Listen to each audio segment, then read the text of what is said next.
Hello friends, स्वागत है आप सभी का आपके अपने YouTube channel book hive educator पर। तो आज हम लोग इस वीडियो में 20 सितंबर के करंट अफेयर को डिस्कस करेंगे।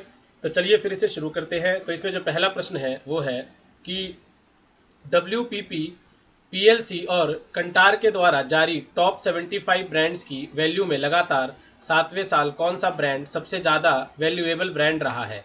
तो इसका जो सही उत्तर है वो है HDFC बैंक। तो WPP PLC और कंटार के द्वारा जारी टॉप 75 ब्रांड्स की वैल्यू में लगातार 7वें साल HDFC बैंक सबसे ज़्यादा वैल्यूएबल ब्रांड रहा है, जबकि वर्ष 2020 में तेजी से बढ़ने वाले टॉप 10 ब्रांड में रिलायंस रिटेल पहले स्थान पर रही। एक साल में रिलायंस रिटेल की वैल्यू 102% बढ़ी है। वर्ष 2020 में HDFC बैंक की वैल्यू 20.2 बिलियन डॉलर आंकी गई है, लेकिन यह पिछले साल के मुकाबले 11% कम है। तो अब आते हैं दूसरे प्रश्न पर। तो दूसरा प्रश्न है कि अमेरिकी सुप्रीम कोर्ट की न्यायाधीश रूथ बैडर गिन्सबर्ग का हाल ही में कितने वर्ष की उम्र में निधन हो गया है। तो इसका सही उत्तर है सी, 87 वर्ष। तो अमेरिकी सुप्रीम कोर्ट की न्यायाधीश रूथ बैडर गिन्सबर्ग का हाल ही में 87 वर्ष की उम्र में निधन हो गया है। वे महिला अधिकारों की हिमायती थी और सर्वोच्च अदालत की दूसरी महिला न्यायाधीश थी। उनके निधन पर मुख्य न्यायाधीश जॉन रॉबर्ट्स ने शोक व्यक्त किया है। रूथ बैडर गिन्सबर्ग को महिलाओं और अल्पसंख्यकों के अधिकार के लिए बोलने के लिए हमेशा याद रखा जाएगा। तो अब आते हैं तीसरे प्रश्न पर। तीसरा प्रश्न है कि जोरावर सिंह ने कितने सेकंड में रोलर स्केट्स पहनकर 147 स्कीपिंग करने का यह रिकॉर्ड गिनीज वर्ल्ड रिकॉर्ड में अपने नाम दर्ज कर लिया है। तो इसका जो सही उत्तर है वो है 30 सेकंड। तो हाल ही में भारत के जोरावर सिंह ने केवल 30 सेकंड में रोलर स्केट्स पहनकर 147 स्कीपिंग करने का यह रिकॉर्ड गिनीज वर्ल्ड रिकॉर्ड में अपने नाम दर्ज कर लिया है। जोरावर सिंह पहले डिस्कस थ्रोअर बनना चाहते थे, लेकिन एक हादसे की वजह से उन्हें स्लिप डिस्क हुआ, तो उनका वो सपना अधूरा रह गया था। तो अब आते हैं चौथे प्रश्न पर। चौथा प्रश्न है कि हाल ही में डैश में महामारी संशोधन विधेयक 2020 पारित हो गया है। तो इसका सही उत्तर है बी, राज्यसभा। तो हाल ही में राज्यसभा में महामारी संशोधन विधेयक 2020 पारित हो गया है। इस विधेयक में महामारी के दौरान देश में डॉक्टर्स, नर्स, आशा कार्यकर्ताओं की सुरक्षा, जबकि हमला करने वालों के लिए सजा का प्रावधान है। केंद्र सरकार ने 123 साल पुराने कानून में बदलाव किए, जिसके तहत डॉक्टरों और अन्य स्वास्थ्य कर्मियों पर हमला करने वालों को अधिकतम 7 साल तक की सजा हो सकती है। साथ ही 50,000 से 2 लाख तक का जुर्माना लगाया जा सकता है। तो अब आते हैं हम लोग पांचवें प्रश्न पर। पांचवा प्रश्न है कि प्रतिस्पर्धा अधिनियम 2002 के तहत किसने IFF को nutrition and bio sciences INC के अधिग्रहण की मंजूरी दे दी है। तो इसका सही उत्तर है भारतीय प्रतिस्पर्धा आयोग, कंपटीशन कमीशन ऑफ इंडिया। तो भारतीय प्रतिस्पर्धा आयोग ने हाल ही में प्रतिस्पर्धा अधिनियम 2002 के धारा 31(1) के तहत IFF यानी इंटरनेशनल फ्लेवर्स और फ्रेगनेंसेस INC को न्यूट्रिशन एंड बायोसाइंसेस INC को अधिग्रहण करने की मंजूरी दे दी है। तो अब आते हैं छठे प्रश्न पर। तो छठा प्रश्न है कि कोरोना वायरस के रोगियों के स्वस्थ होने के मामले में अमेरिका को पीछे छोड़कर भारत कौन से स्थान पर पहुंच गया है।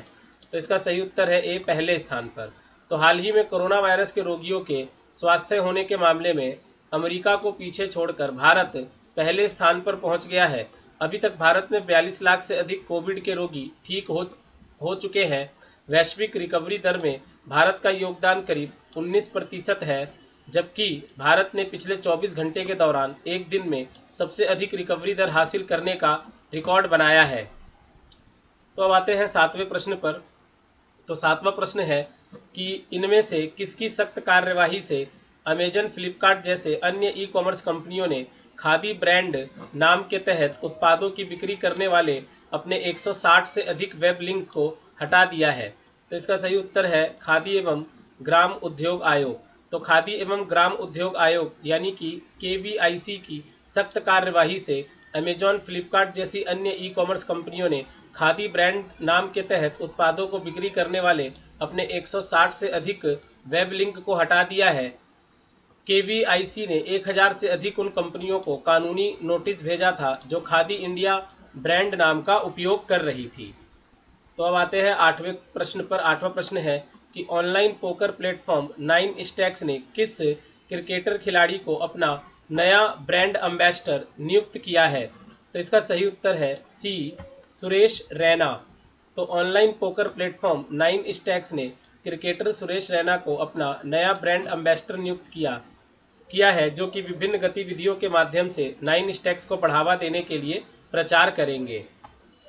तो अब आते हैं 9वें प्रश्न पर। 9वां प्रश्न है कि भारतीय क्रिकेट कंट्रोल बोर्ड और किस क्रिकेट बोर्ड ने दोनों देशों के बीच क्रिकेट के रिश्ते को मजबूत करने के लिए एक MOU पर हस्ताक्षर किए हैं?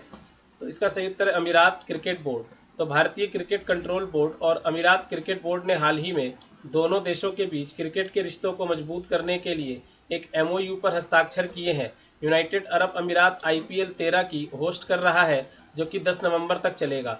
इस IPL के 24 मैच दुबई में, 20 अबू धाबी में और 12 मैच शारजहां में खेले जाएंगे। तो अब आते हैं 10वें प्रश्न पर। तो 10वां प्रश्न है कि निम्न में से किस देश की मोनाश यूनिवर्सिटी के शोधकर्ताओं ने 10 साल तक रिसर्च के बाद लोगों को दृष्टिहीनता से छुटकारा देने के लिए बायोनिक आंख विकसित की है? तो इसका सही उत्तर है बी, ऑस्ट्रेलिया। तो ऑस्ट्रेलिया की मोनाश यूनिवर्सिटी के शोधकर्ताओं ने हाल ही में 10 साल तक रिसर्च के बाद लोगों को दृष्टिहीनता से छुटकारा देने के लिए बायोनिक आंख का विकास किया है, जिसका ट्रायल किया जा चुका है। साथ ही इसे मनुष्य के मस्तिष्क में लगाने की तैयारी चल रही है। मोनाश यूनिवर्सिटी की शोधकर्ताओं ने कहा है कि यह विश्व की पहली बायोनिक आंख है। तो दोस्तों, अब हम लोग 20 सितंबर के ऐतिहासिक घटनाओं के बारे में चर्चा करते हैं। तो 1388 दिल्ली के सुल्तान फिरोज तुगलक शाह तृतीय का निधन। 1933 सामाजिक कार्यकर्ता और हिंदुस्तान की आज़ादी के लिए लड़ने वाली अंग्रेज महिला एनी बेसेंट का निधन हुआ। 1948 भारतीय फिल्म डायरेक्टर, प्रोड्यूसर और स्क्रिप्ट लेखक महेश भट्ट का जन्म हुआ। 1970 रूसी प्रोब ने चांद के सतह से कुछ चट्टानें इकट्ठा की।